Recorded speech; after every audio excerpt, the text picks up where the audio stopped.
Ito po ay isang patunay na ang mga Duterte sa pangunguna ni VP Sara Duterte ay isang lehitimong pro-China. Maging ang kanyang ama na si Digong Duterte ay isang pro-China magpahanggang ngayon. Ito po ang ating pag-uusapan dito sa ating YouTube channel, ang Friendly Talk TV.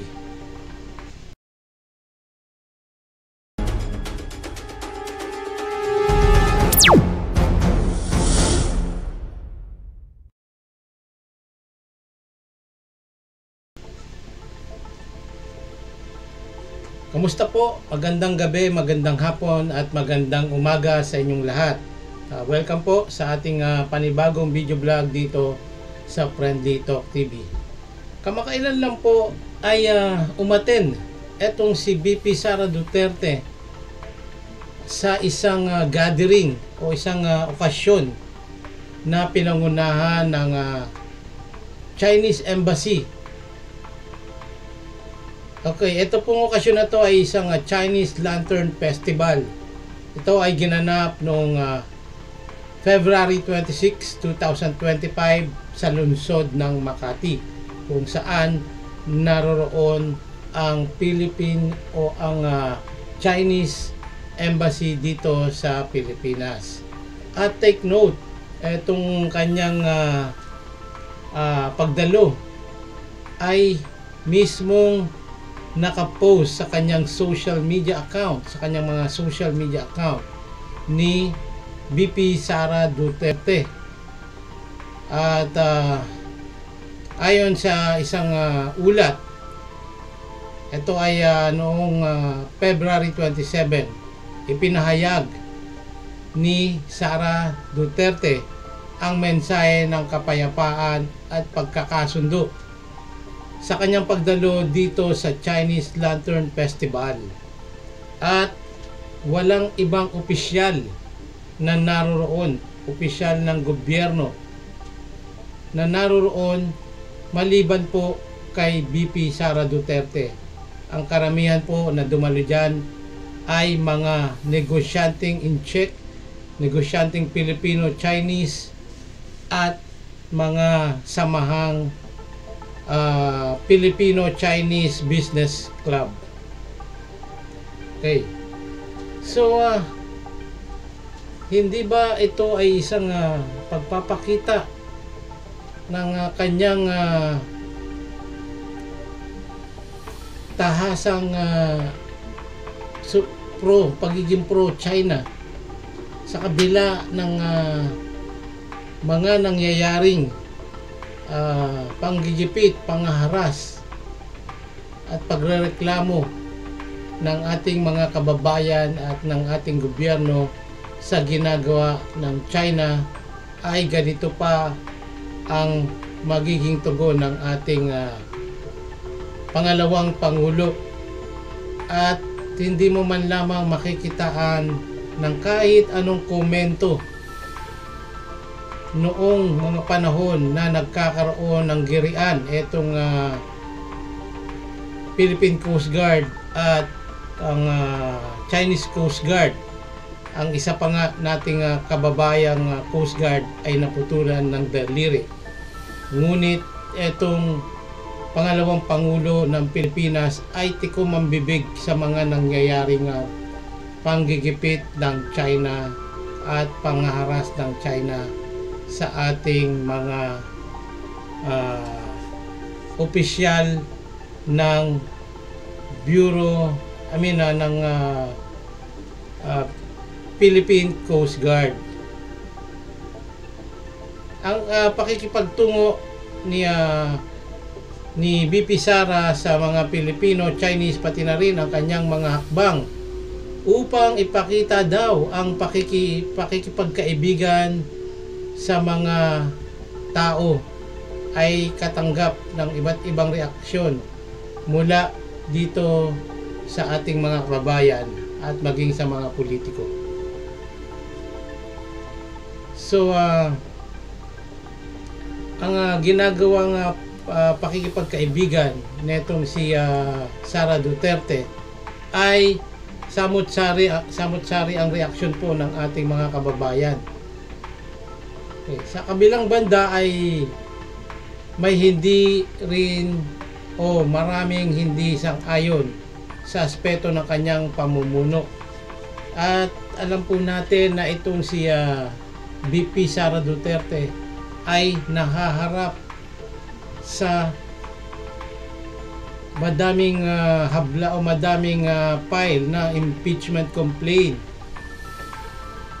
laban po sa kanya, yung mga hindi niya maipaliwanag kung saan ginastos ang perang ipinondo po sa kanya sa kanyang opisina nung siya po ay humahawak pa netong Department of Education at maging sa kanya mismong opisina sa Office of the Vice President, yung mga itinalagang confidential fund na bukod tanging siya lang. Nung panahon naman po ni VP Leni Robredo ay wala naman pong confidential fund ang Office of the Vice President. Ginigipit pa nga ni Digong Duterte yung pondo ng Office of the Vice President. Ngunit sadyang maparaanuhan si Leni Robredo at gumagawa ng kanyang resource para ponduhan yung iba't ibang mga tao, mga sektor na lumalapit sa Office of the Vice President. Dahil po maraming non-government ang tumutulong dito sa opisina noon ni Leni Robredo at hindi na kinakailangan ng mga confidential fund. Ngunit itong si VP Sara Duterte ay mismo siya ang nagre-request na ponduhan at budgetan ang kanyang dalawang hawak ng opisina at siya mismo ang nagdidemand kung magkanong confidential fund ang kanyang kailangan. Ngunit nung ito ay kanyang ginastos at kinakailangang magsumite ng audit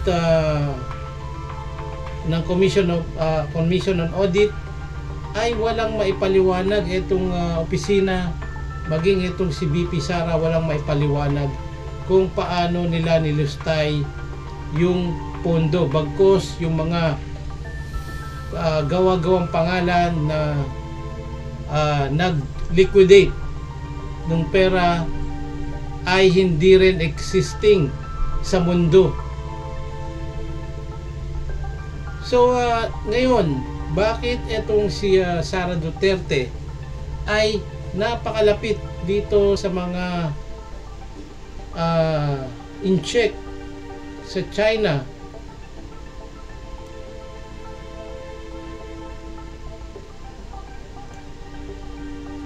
Ano ang kanilang polisiya sa politika? Bakit alam naman natin na ang mga in-check ay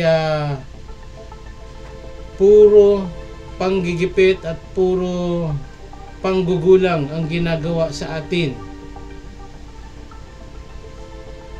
Pero sa kabila nun, ang mga Duterte ay sobrang lapit o sobrang mas binibigyan nila ng halaga etong pakikipagkaibigan sa bansang China. Tingnan po natin itong video. Itong video na po na to, ito yung pagbati. Binati pa nga ni Sara Duterte ang Chinese community sa lingwaheng Mandarin. Paulit-ulit niya po yung ginagawa.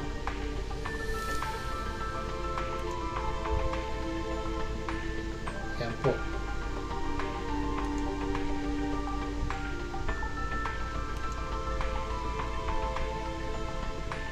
Finds this season, this vibrant time of peace. My warmest greetings of peace and a happy spring festival. As we celebrate this joyous occasion, let us embrace the spirit of generosity and harmony that defines this season. This vibrant time not only honors our rich traditions, but also highlights the strong bonds of collaboration that enrich our heritage. Let us march ahead with renewed vigor and determination to ring in 2025 with hope and optimism. We join all communities in celebrating the efforts that brought good fortune and growth in our shared pursuit of a resilient and prosperous future. As we look forward to a new year, let us nurture the spirit of compassion and bayanihan in rediscovering the rich and dynamic heritage that have long defined mutual ties of friendship and cooperation. And whatever lies ahead this year, may we face every challenge boldly with the same diligence, resilience, and hard work which all communities are known for. I wish everyone a bountiful and successful Spring Festival celebration.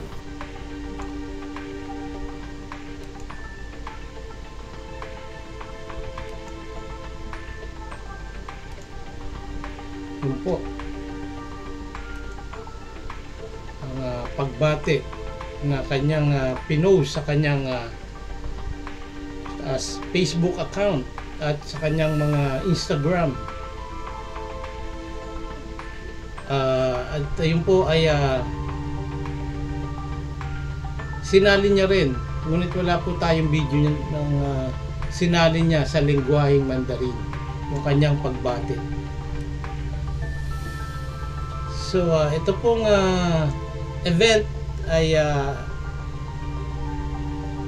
pinatinad ng mga Filipino-Chinese business community. So doon po makikita natin kung gaano talaga kalapit etong si BP Sara dito sa mga Chinese.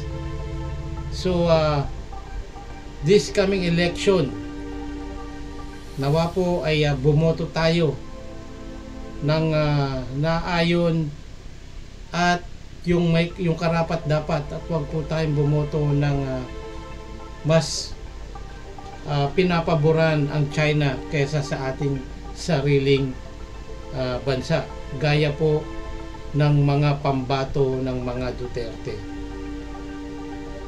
So pag-usapan natin bakit ba itong si BP Sara ay pagka ang pinag-uusapan ay ang West Philippine Sea o ang China, ay mas pinipili niyang manahimik at wag magsalita. Wala po talagang issue sa West Philippine Sea na pinanigan tayo o pumabor itong si Sara Duterte sa mga Pilipino. Bagkus madalas at laging tikumpo ang kanyang bibig at no comment ang kanyang mga pahayag. Narito po ang ilang posibleng dahilan kung bakit hindi. Maaring dahil nga sa pagiging malapit ni Digong Duterte dito kay Xi Jinping sa China. Maaring isa po yun sa dahilan. Dahil alam naman po natin na madami ring maraming proyekto noong panahon ni Digong ang pinautang ng China para pondohan ang mga build project sa panahon ni Digong Duterte. So maari ding noong panahon ng kampanya ng pagtakbo ni Digong, maaring itong China ay isa sa mga sumuporta at tumulong sa kampanya ni Digong para siya ay manalo sa pagka-presidente. Dahil ng mga panumpong ang presidente ito ay si Pinoy, ay talagang matindi po ang labanan at matindi po ang pagkampi ng administrasyon ni Pinoy dito sa US. nung panahon naman po ito ni Barack Obama. Kaya ang China ay walang magawa noong nagkaroon ng standoff sa West Philippine Sea dahil nga po etong si Pinoy ay pro-US. Kaya nung panahon na matatapos na ang termino nitong si Pinoy ay nakita siguro yung pagkakataon, hindi tayo sigurado, pero nakita natin kahit sa mga campaign rally kung paano bastusin ni Digong si Barack Obama ng mga panahon na yon at kung paano niya lait-laitin ang Santo Papa. Kaya yun ang isa sa mga dahilan kaya nakita ng China na etong si Digong ay anti-US at anti-Western o European country. Mas pinapaboran ni Digong ang mga inchik. Kaya nga ang dami niyang mga kaibigan o mga opisyal na puro may dugong inchik. Yun po yung isa sa mga dahilan. Kaya itong si VP Sara ay ganun din ang kanyang pulisiya. Ang hindi pagsalita sa mga issue sa West Philippine Sea at dito sa mga ginagawa ng China sa Pilipinas. Okay, dahil nga po itong binati pa nga po ni Sara Duterte sa lingwaheng Mandarin ang Filipino-Chinese community noong Chinese New Year.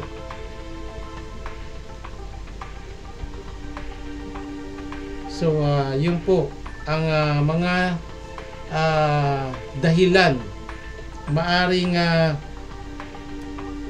tumatanaw din ang utang na loob itong si Sara Duterte dahil malaki ang naiambag o naitulong ng China para manalo ang kanyang ama si Digong sa pagka-presidente noong panahon ng tumatakbo pa itong si Digong sa pagkapangulo ng Pilipinas.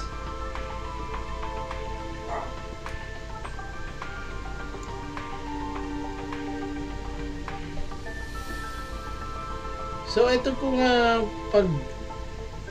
pag-celebrate ng Chinese Lantern Festival nung nakaraang araw, February 26, 2025 ay isang okasyon na inorganisa ng embahada o yung embassy ng People's Republic of China. Ito ay sa Makati. Diba, hindi nila inimbitahan si PBBM dahil alam nila yung nangyayaring sitwasyon. Okay, di rin nila, wala sigurong invitation din kay Secretary of Defense Gibo Chodoro o sa kahit sinong opisyal maliban dito kay Sara Duterte. Dahil nga sa pagiging malapit ni Sara sa China. Okay, yung diplomatic approach ay lalong nagbibigay ng positive sa China na itong si Sara Duterte ay kanilang maaasahan pagdating, kasi kailangan din ng China na pumasok o yung makita nila yung side ng politika dito sa Pilipinas. Kaya yun yung ano nila, hindi lang yung pagkakaroon ng alitan o yung bangayan dito sa West Philippine Sea. Kaya nga nabanggit na itong si Digong Duterte noon na ang Pilipinas daw ay magiging province of China, pero inakala niya lang yon dahil ayan, posible pa rin mangyari yan dahil kung itong kanyang anak na si VP Sara Duterte ay maging presidente, wag naman sana, ay malamang yung sinasabi ni Digong na maging province of China ang Pilipinas ay hindi malayong mangyari. Pero dahil nakaabang o nakaamba ang impeachment laban dito kay VP Sara, kaya at meron silang sabihin na natin hindi pagkakaintindihan o bangayan ng ating Pangulo si PBBM, ay malamang na itong si VP Sara ay may paglalagyan sa kanyang impeachment, dahil pag siya ay nasintensya ng guilty, dahil kasi na-impeach na po siya, kailangan na lang siya ay ma-convict sa Senate hearing. Pag siya ay na-impeach, tapos ang kanyang karera. Pag siya ay na-convict pala, tapos ang kanyang karera sa politika. At hindi na mangyayari yung maging province of China ang Pilipinas. Okay, so ayan lang po ang ating mapagkukwentuhan, at yun po ang ating komento at reaksyon dito sa pagbisita o itong pag-attend ni VP Sara sa Chinese Lantern Festival na ginanap po sa Chinese Embassy sa Makati. Kaya tahasan pong pinahayag ni Sara Duterte ang kanyang pakikitungo sa China ay solid pa rin. So kayo po, kung meron din po kayong comment down below na lamang po, at hanggang sa susunod ng ating kwentuhan at talakayan dito sa kaganapan dito sa ating bansa.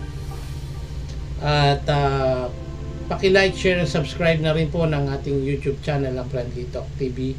At maraming salamat po sa inyong lahat. Mabuhay po tayo. God bless.